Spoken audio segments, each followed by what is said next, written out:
April 30th, 1975, for 56 a.m., a Marine helicopter descends through monsoon darkness toward the rooftop of the American Embassy in Saigon. Below, thousands claw at the walls. Above, the rotors beat like a dying heart. Captain Gerald Barry lands on the roof and refuses to leave. Not until the ambassador boards. Not until the last American is gone. 20 years of war are ending in 18 hours. This was supposed to be impossible. The most powerful military on Earth. 500,000 troops. Unlimited firepower. Yet here they are fleeing into the night while enemy tanks roll down highways with their headlights on. How did it come to this? 1954. Geneva.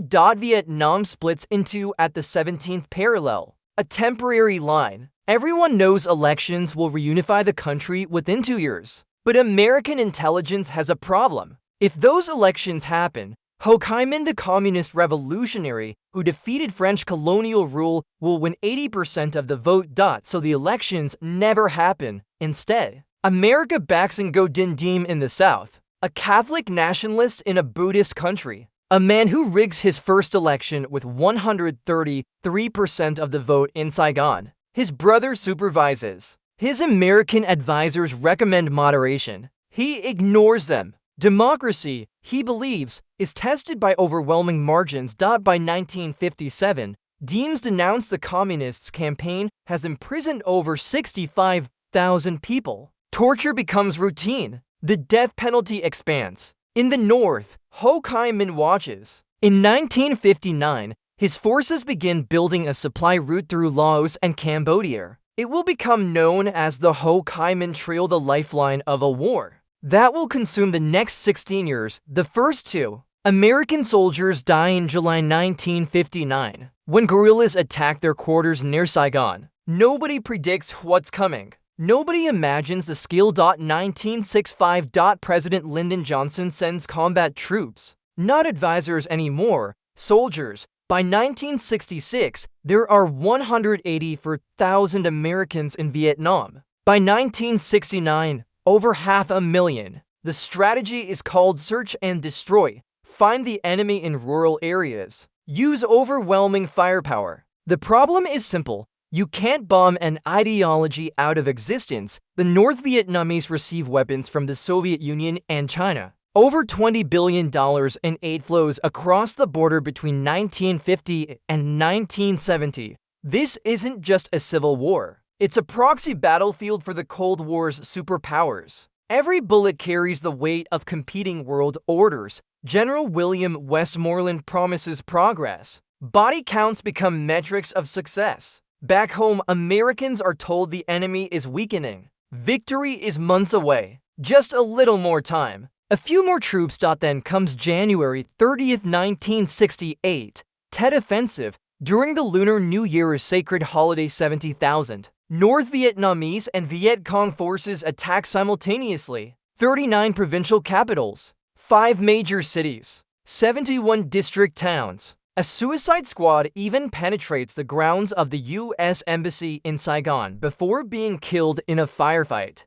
Americans watch on television at their embassy. The symbol of their presence becomes a war zone. Walter Cronkite, the most trusted voice in news, declares the war seems more certain than ever to end in a stalemate. President Johnson tells an aide, "If I've lost Cronkite, I've lost Middle America." Militarily, the Tet Offensive is a disaster for the North. As many as 50,000 communist troops die. The Viet Cong is decimated. But wars aren't won on battlefields alone. When General Westmoreland requests 206,000 more troops, the American public rebels. If the enemy is so defeated, why do we need 40% more soldiers? The credibility gap becomes a chasm. On March 31st, 1968, Johnson announces he will not seek re-election. He orders a partial halt to bombing. The psychological victory belongs entirely to Hanoi.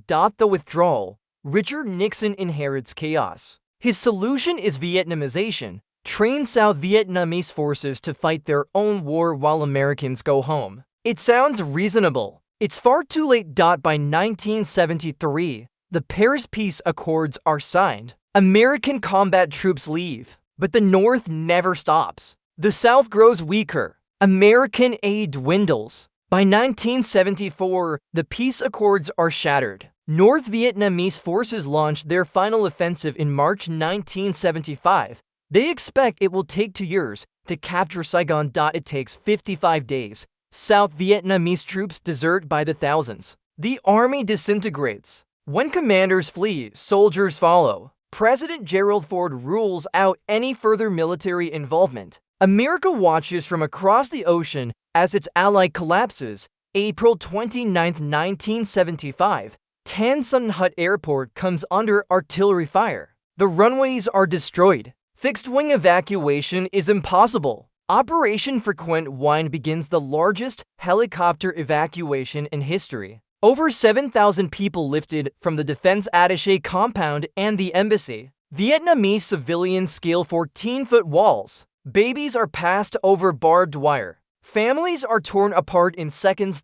Ambassador Graham Martin refuses to leave. He lobbies for more aid until the very end. When Captain Barry lands at dawn on April 30th, Martin finally boards. Minutes later, North Vietnamese tanks enter the presidential palace. The South Vietnamese president surrenders. The war is over. The reckoning: 58,220 Americans dead. Over 1 million Vietnamese soldiers killed. More than 2 million civilians lost on both sides. Entire cities devastated. Countryside scarred by bombs and Agent Orange. A generation traumatized. And for what? America learned the limits of military power. That superior firepower cannot defeat determined resistance. That public support, once lost, cannot be recovered through optimistic press releases. That some wars cannot be won because the fundamental assumptions were flawed from the beginning. Vietnam reunifies under communist rule. Saigon becomes Ho Chi Minh City. The feared domino effect never materializes across Asia. The boat people flee by the tens of thousands, seeking any shore but home. In the early morning darkness of April 30th, 1975, as Captain Barry's helicopter lifted off that embassy roof for the last time, he could see tank lights approaching. The war that was supposed to save democracy in Asia ended with Americans fleeing into the night. Some defeats teach more than victories ever could. Vietnam taught America that wars are not won by those with the most weapons, but by those who refuse to lose. 20 years to learn what should have been obvious from the start. You cannot force a people to want what you're offering. The rotors fade into history. The lights keep coming.